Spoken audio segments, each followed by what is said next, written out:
I'm Dr. Renee and I'm a clinical advisor for Testing for All.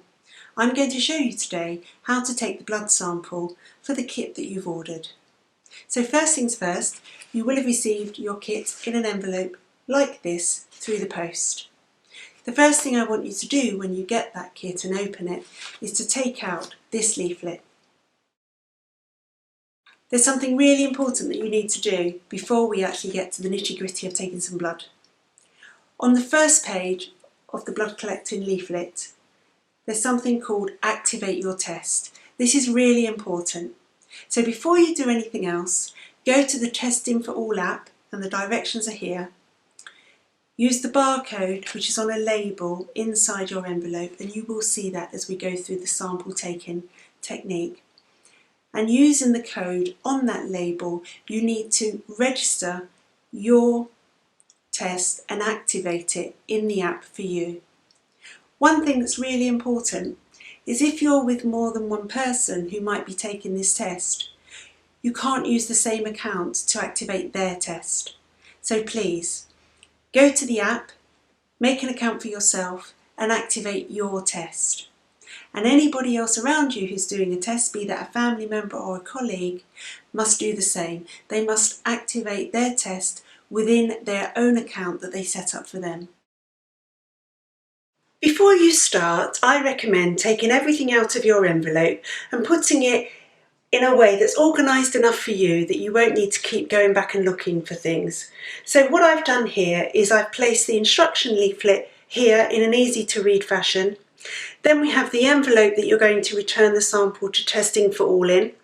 Then the lancets, which make the hole in your finger to get the blood. There are 3 just in case, but hopefully you'll only need 1. There's the bottle and its container, plasters for when you've finished, alcohol wipes to clean the finger, and then this little card where you will write your unique identifying number so that should you need to speak to Testing for All, you'll have that number to hand and be able to quote it. So once you've laid everything out like this, you're ready to start. So the next thing to do to make sure that you can collect the blood without the bottle falling over and spilling your precious cargo is to actually open this container, take the bottle out of the container and close it again and put it down there. Take the lid off of the bottle by just pulling it off, and then you'll find a little circle in the corner at the bottom here, and stand the bottle in there and put the lid aside. So now you have the bottle standing quite securely for when you're ready to drip your blood into it. So the next step is to actually wash your hands in warm water for at least 2 minutes. Your hands need to be clean, so washing them for 20 seconds in soap itself, as I'm doing now, is really important to make sure they're absolutely clean. Once you've been washing for at least 20 seconds, you need to keep your hand under running water, which is warm, but obviously not too hot, for at least 2 minutes. If you want to at this stage, you can actually submerge your hand in the warm water that's collecting in the sink, which is what I'm doing here. And I'm leaving my entire hand in the warm water for 2 minutes. You can either do it this way or keep it under the running water.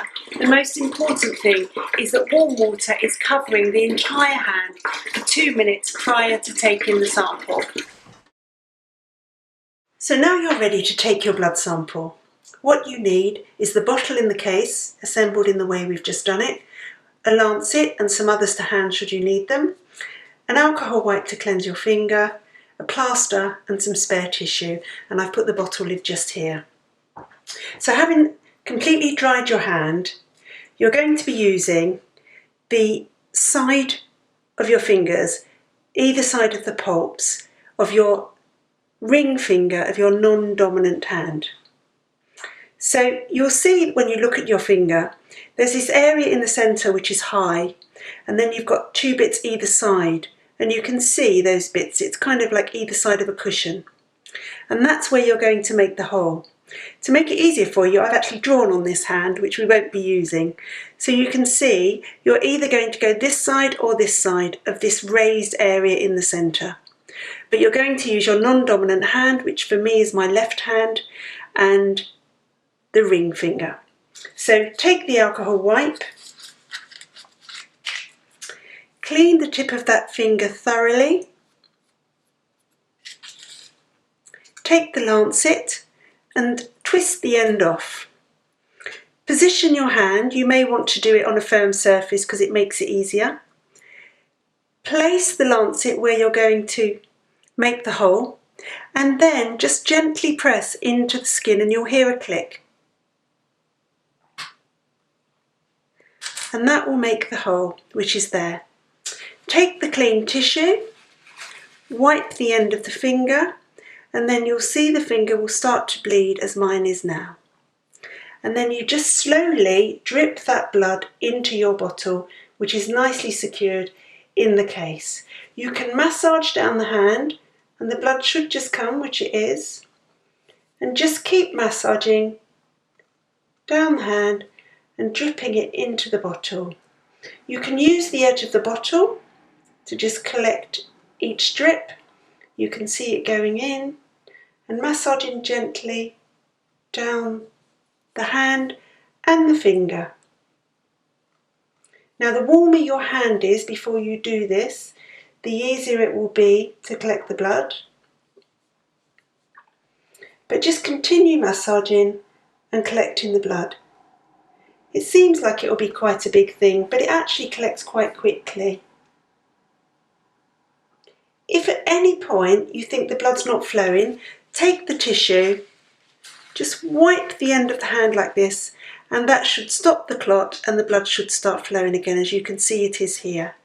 And then just carry on dripping it into the bottle. Now you have to filter the 600 line, which is clearly marked on the bottle. You can use the bottle as I am to collect the drips if they run down the finger, or again you can use the tissue to just wipe the finger and get it going again. And that seems to work each time. And as you can see, it doesn't take long. I really have got quite a lot in there already. And you just keep going. Now if you think it stops and you really haven't got enough blood in there and you want to do another hole, just repeat the previous step where you put your hand in the warm water and make sure it's warm enough. And then try again, but this time use the dominant hand. So don't go back into the same finger because that will make the finger very sore. And you've already got a process going on in that finger, which might mean that it doesn't bleed as well from the other side. The next step is to put the cap on the bottle and seal it firmly. So the way to do this is hold the base of the bottle, take the cap, place it on the top of the bottle, and then with a finger on the top, press down hard so that you hear a clear click. Like that. Then once you've done that, take the bottle and invert it like this 5 to 10 times. When you've done that, your sample is ready to label and then send.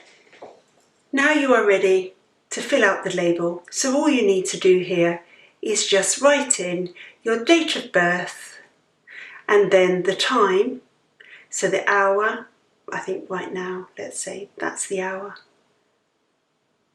the minutes, the date and the month.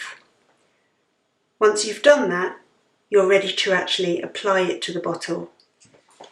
Now you can take the label off of the backing, put it face down like this, and lay the collection tube in the centre of the label on the sticky side.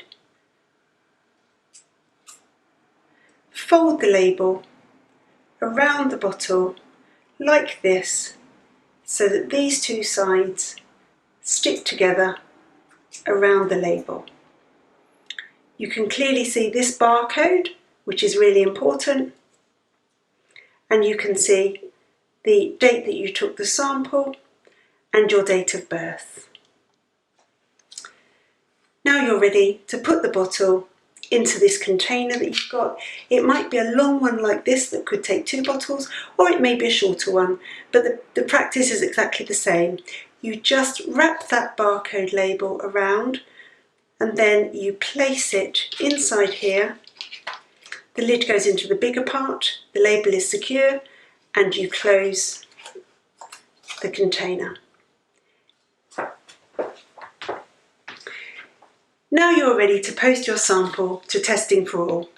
So take the sample in its protective packaging and place it inside the envelope. What you also want to put into the envelope is the used lancet, but also any spares, because that saves you disposing of needles. We'll do that for you. So now you can seal the envelope. It's already got a label on it, and you can take it to a designated post box, and the instructions for this are in your kit. So, great news, we've done all the nasty bit. Your blood is in the bottle and ready to send back to us for your result. This is also very easy. I've shown you how to put it into the envelope and seal it with your information. If you go to the very last page of the blood sample collection kit, you'll find here detailed instructions on how to post your kit. Most post boxes now have been allocated for priority blood samples for COVID testing. You'll find the nearest one to you if you go to the Royal Mail website, and the address is on here and it will tell you exactly where to post your test. Don't go into the post office, even if the post box is outside, and hand it in over the counter. They won't take it. You put it into the post box and most of them will have an identifying label, but you can track yours down using your postcode at the Royal Mail website, and all of the instructions are on here. So, thanks for following this through. I hope it all went smoothly and we look forward to receiving your test.